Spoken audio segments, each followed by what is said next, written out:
참 예수님, 오늘은 12월 17일 성탄 9일 전입니다.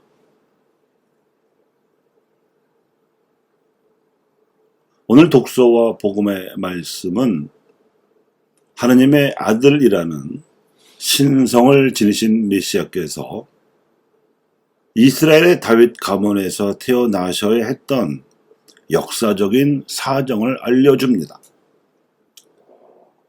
초월적인 존재이신 하느님께서도 사람이 되어오시는 강생의 과정에는 역사성도 취하셔야 했던 것입니다. 그리하여 일찌감치 아브라함을 부르신 하느님께서는 그 손자인 야곱에게서 12아들을 낳게 해주신 후에 그중 한 아들에게 장차 그 후손 가운데서 메시아가 탄생하리라고 알려주셨습니다. 그런데 이상하게도 그렇게 간택된 아들은 첫째가 아니라 넷째 아들인 유다였습니다.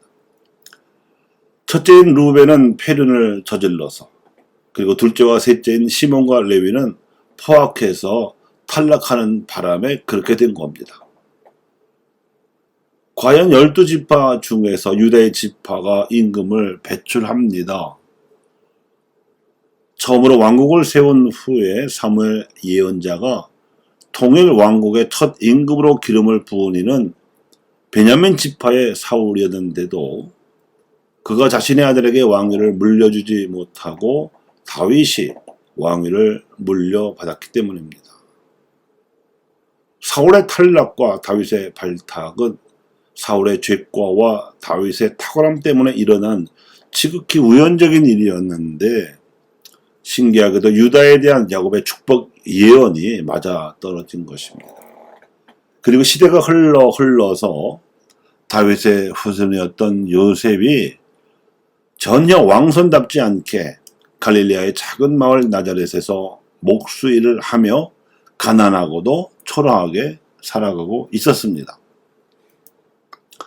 그런데 이 요셉이 살던 나자렛 마을에 살던 마리아 또한 하나님께로부터 메시아의 어머니가 되실 분으로 간택받았습니다. 태어날 때부터 원죄에 물들지 않도록 잉태된 데다가 태어난 직후에 하나님께 봉헌된 마리아였습니다. 하나님께서는 이 마리아가 다윗 가문의 요셉과 정혼할 때까지 기다려 가브리엘 천사를 보내셔서 성령으로 메시아를 잉태하게 하셨습니다. 그래서 태어날 메시아는 하느님 성령으로 잉태되신 분이시면서도 인성으로나 법적으로는 요셉이 속한 다윗 가문의 자손이요 유다 지파의 후손이 되실 수 있었습니다. 인성적이고 법적인 역사성의 이 조건이 하느님 아들의 신성이 세상에 드러날 수 있었던 조건이었습니다. 하지만 왕손이셨던 예수님의 신분에도 불구하고 공생활 내내 그분은 이방인의 갈릴리아 출신이라는 이유로 예루살렘 출신의 주류들로부터 멸시를 당하신 데다가 성령으로 잉태되어 동정녀로 태어나셨다는 강생의 신비는 감추어져 있을 수밖에 없었기 때문에 사람들로부터 근본이 수상한 사생아라는 소문을 달고 사셨습니다. 그분의 가정도 요셉이 버젓이 아버지로 있었는데도 예수님께서 어린 시절부터 마리아의 아들이라고 불리며 아비 없는 자식이라는 편견과 멸시를 달고 사셔야 했던 사정이 이를 뒷받침합니다. 아마도 세례 출신으로서 자신도 차별을 당해 보았던 마테오로서는 스승께서 억울하게 당하셔야 했던 이 서름과 차별이 못내 서럽고 분했던 것 같습니다. 그래서 스승의 출생 비밀은 물론 혈통 진실까지 알림으로써 통한을 풀기 위해 예수님의 족보를 자신의 복음서 첫머리에 내세운 것으로 추정합니다. 그래서 족보의 첫 문장도 다윗의 자손이시며 아브라함의 자손이신 예수 그리스도의 족보라고 썼습니다.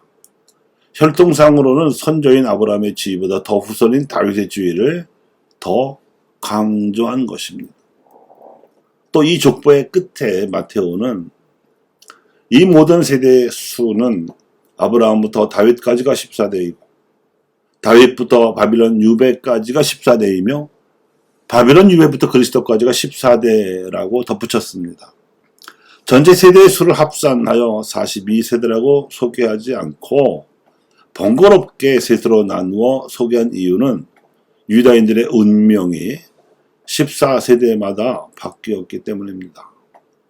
유다인들은 아브라함부터 다윗까지 처음 14대 동안 판관들의 지배를 받았습니다. 그 다음 다윗 때부터 바빌론 유배까지인 두 번째 14대 동안은 임금들의 지배를 받았습니다. 마지막으로 유배 이후 그리스도 때까지 세 번째 14세 동안에는 대사자의 권력 아래 살았습니다. 이렇게 14대가 지날 때마다 백성의 살림살이와 운명이 달라져 왔습니다.